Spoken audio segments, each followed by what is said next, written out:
The Kirk Spook by E.G. Swain and read by Christopher Halton.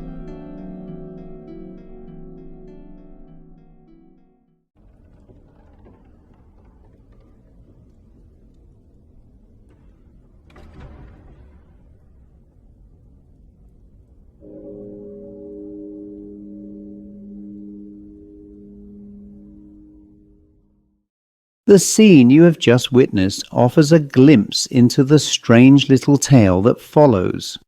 Our story takes us back to Stoneground in the reign of William IV, and to Caleb Dean, the parish clerk and sexton, a man so familiar with his ancient church that neither darkness, solitude, nor the prospect of entering it close to midnight caused him the slightest concern.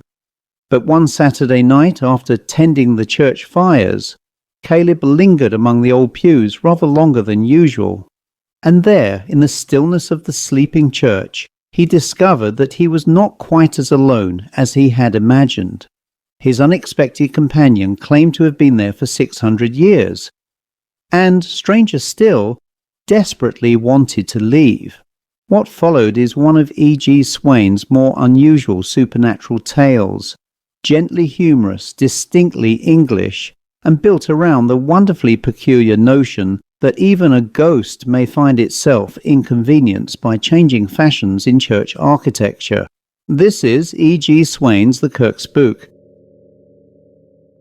Before many years have passed, it will be hard to find a person who has ever seen a parish clerk. The parish clerk is all but extinct. Our grandfathers knew him well. An oldish, clean-shaven man, who looked as if he had never been young, who dressed in rusty black bestowed upon him as often as not by the rector, and who usually wore a white tie on Sundays, out of respect for the seriousness of his office. He it was who laid out the rector's robes and helped him to put them on, who found the places in the large Bible and prayer book, and indicated them by means of decorous silken bookmarkers, who lighted and snuffed the candles in the pulpit and desk, and attended to the little stove in the squire's pew, who ran busily about, in short, during the quarter hour which preceded divine service, doing 100 little things with all the activity and much of the appearance of a beetle. Just such a one was Caleb Dean, who was clerk of Stoneground in the days of William IV. Small in stature, he possessed a voice which nature seemed to have meant for a giant, and in the discharge of his duties he had a dignity of manner disproportionate even to his voice.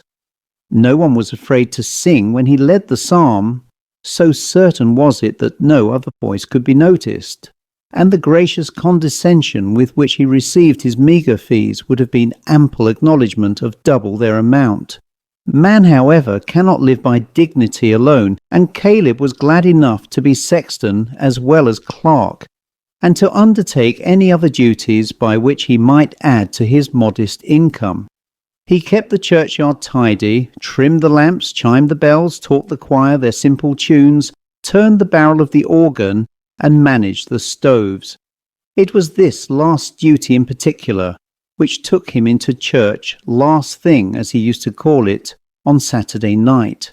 There were people in those days, and maybe some in these, whom nothing would induce to enter a church at midnight. Caleb, however, was so much at home there that all hours were alike to him. He was never an early man on Saturdays. His wife, who insisted upon sitting up for him, would often knit her way into Sunday before he appeared, and even then would find it hard to get him to bed. Caleb, in fact, when off duty, was a genial little fellow. He had many friends, and on Saturday evenings he knew where to find them. It was not, therefore, until the evening was spent that he went to make up his fires, and his voice, which served for other singing than that of psalms, could usually be heard within a little of midnight, beguiling the way to church, with snatches of convivial songs. Many a belated traveller, homeward bound, would envy him his spirits, but no one envied him his duties. Even such as walked with him to the neighbourhood of the churchyard would bid him good night while still a long way from the gate. They would see him disappear into the gloom amongst the graves, and shudder as they turned homewards. Caleb, meanwhile, was perfectly content. He knew every stone in the path. Long practice enabled him, even on the darkest night, to thrust his huge key into the lock at the first attempt, and on the night we are about to describe. It had come to Mr. Batchel from an old man who heard it from Caleb's lips. He did it with a feeling of unusual cheerfulness and contentment. Caleb always locked himself in. A prank had once been played upon him, which had greatly wounded his dignity, and though it had been no midnight prank, he had taken care ever since to have the church to himself. He locked the door, therefore, as usual on the night we speak of, and made his way to the stove. He used no candle. He opened the little iron door of the stove and obtained sufficient light to show him the fuel he had laid in readiness. Then, when he had made up his fire, he closed this door again and left the church in darkness. He never could say what induced him upon this occasion to remain there after his task was done. He knew that his wife was sitting up as usual, and that as usual he would have to hear what she had to say.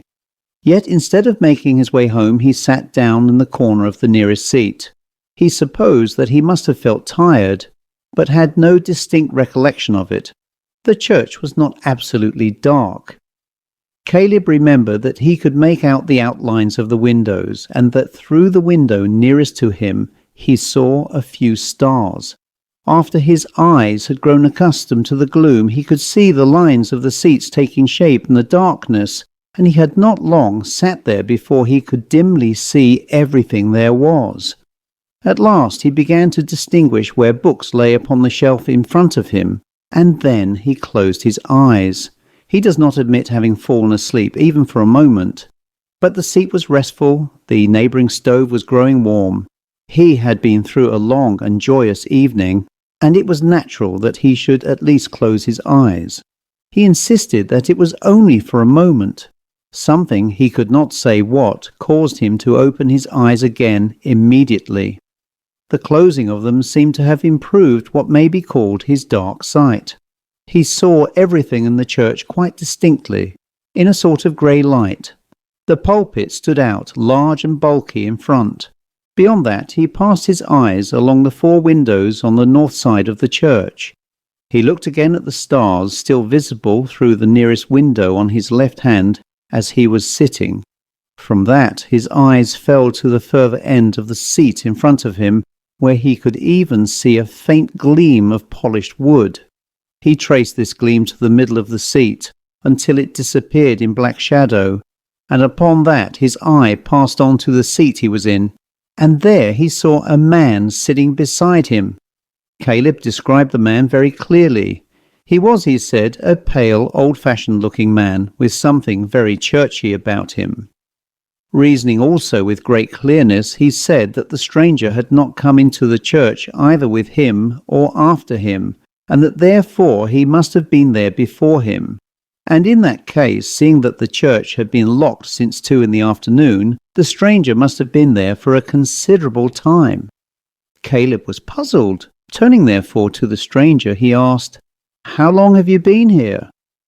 The stranger answered at once, 600 years. "Oh, come," said Caleb. "Come where?" said the stranger. "Well, if you come to that, come out," said Caleb. "I wish I could," said the stranger, and heaved a great sigh.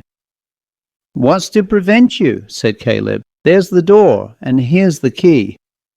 "That's it," said the other. "Of course it is," said Caleb. "Come along." With that he proceeded to take the stranger by the sleeve, and then it was that he says you might have knocked him down with a feather. His hand went right into the place where the sleeve seemed to be, and Caleb distinctly saw 2 of the stranger's buttons on the top of his own knuckles. He hastily withdrew his hand, which began to feel icy cold, and sat still, not knowing what to say next. He found that the stranger was gently chuckling with laughter, and this annoyed him. "What are you laughing at?" he inquired peevishly. "It's not funny enough for 2, answered the other. "Who are you, anyhow?" said Caleb. "I am the Kirk Spook," was the reply.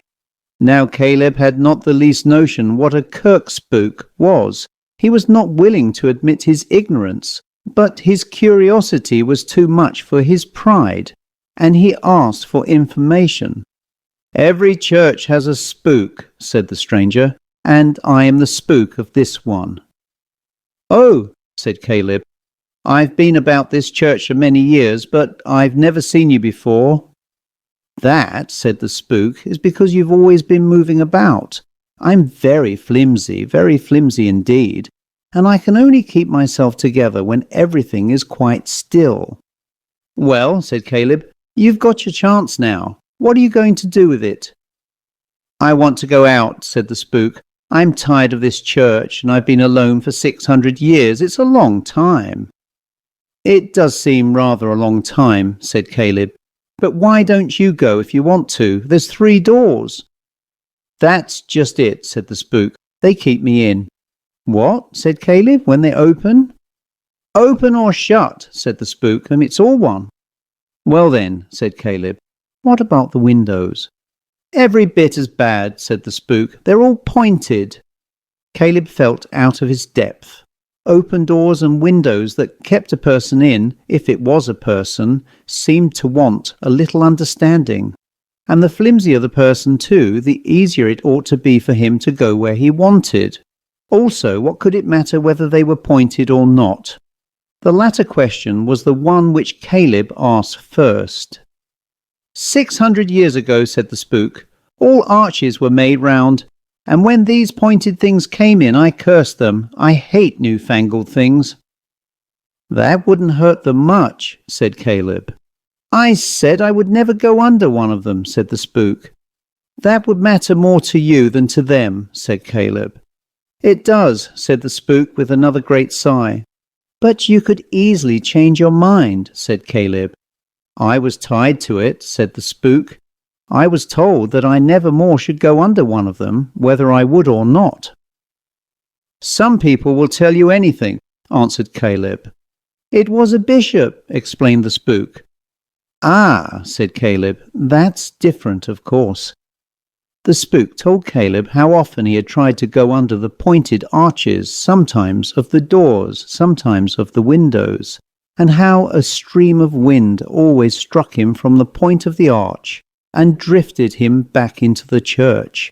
He had long given up trying. "You should have been outside," said Caleb, "before they built the last door." "It was my church," said the spook, "and I was too proud to leave."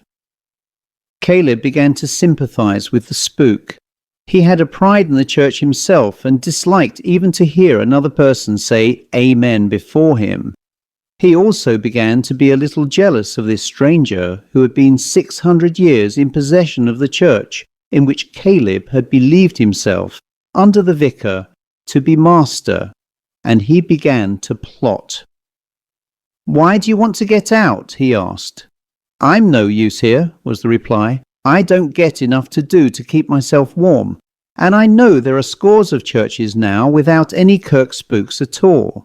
I can hear their cheap little bells dinging every Sunday." "There's very few bells hereabouts," said Caleb. "There's no hereabouts for spook," said the other. "We can hear any distance you like." "But what good are you at all?" said Caleb. "Good," said the spook. "Don't we secure proper respect for churches, especially after dark? A church would be like any other place if it wasn't for us. You must know that." "Well then," said Caleb, "you're no good here. This church is all right. What will you give me to let you out?" "Can you do it?" asked the spook. "What will you give me?" said Caleb. "I'll say a good word for you amongst the spooks," said the other. "What good will that do me?" said Caleb. "A good word never did anybody any harm yet," answered the spook. "Very well then, come along," said Caleb. "Gently then," said the spook. "Don't make a draught." "Not yet," said Caleb, and he drew the spook very carefully, as one takes a vessel quite full of water, from the seat. "I can't go under pointed arches," cried the spook as Caleb moved off. "Nobody wants you to," said Caleb. "Keep close to me." He led the spook down the aisle to the angle of the wall where a small iron shutter covered an opening into the flue. It was used by the chimney sweep alone, but Caleb had another use for it now. Calling to the spook to keep close, he suddenly removed the shutter. The fires were by this time burning briskly. There was a strong updraft as the shutter was removed. Caleb felt something rush across his face and heard a cheerful laugh away up in the chimney. Then he knew that he was alone. He replaced the shutter, gave another look at his stoves, took the keys and made his way home. He found his wife asleep in her chair, sat down and took off his boots and awakened her by throwing them across the kitchen. "I've been wondering when you'd wake," he said. "What?" she said. "Have you been in long?" "Look at the clock," said Caleb. "Half after 12. "My gracious," said his wife. "Let's be off to bed." "Did you tell her about the spook?" he was naturally asked. "Not I," said Caleb. "You know what she'd say, same as she always does of a Saturday night." This fable Mr. Batchel related with reluctance. His attitude towards it was wholly deprecatory. Psychic phenomena, he said, lay outside the province of the mere humorist, and the levity with which they had been treated was largely responsible for the presumptuous materialism of the age. He said more as he warmed to the subject than can here be repeated. The reader of the foregoing tales, however, will be interested to know that Mr. Batchel's own attitude was one of humble curiosity. He refused even to guess why the revenant was sometimes invisible, and at other times partly or wholly visible, sometimes capable of using physical force, and at other times powerless. He knew that they had their periods, and that was all. There is room, he said, for the romancer in these matters, but for the humorist, none. Romance was the play of intelligence about the confines of truth. The invisible world, like the visible, must have its romancers, its explorers, and its interpreters. But the time of the last was not yet come. Criticism, he observed in conclusion, was wholesome and necessary. But of the idle and mischievous remarks which were wont to pose as criticism, he held none in so much contempt as the cheap and irrational pooh-pooh. The end. And so ends the Kirk Spook, one of E.G. Swain's more playful excursions into the supernatural. There is no terrible haunting here, no malevolent apparition seeking vengeance. Instead, Swain gives us something altogether more charming, a ghost imprisoned for 600 years, not by chains or ancient magic, but by his own stubborn objection to pointed Gothic arches. Caleb Dean proves an equally delightful creation. Practical, dignified, and entirely unflustered by the supernatural, he approaches the problem much as he might any other difficulty encountered in the course of his duties, and finds a wonderfully ingenious solution. Yet beneath the humour lies an idea characteristic of the Stoneground tales, that old churches possess memories of their own, and that centuries of rebuilding and alteration may conceal more than simply the remains of an earlier age. Perhaps the next time you enter an ancient church and notice some weathered carvings staring down from a pew end, it may be worth remembering Caleb Dean. After all, according to the Kirk Spook, every church has one. Thank you for listening. This has been Christopher Halton for Haunted Tales of Darkness.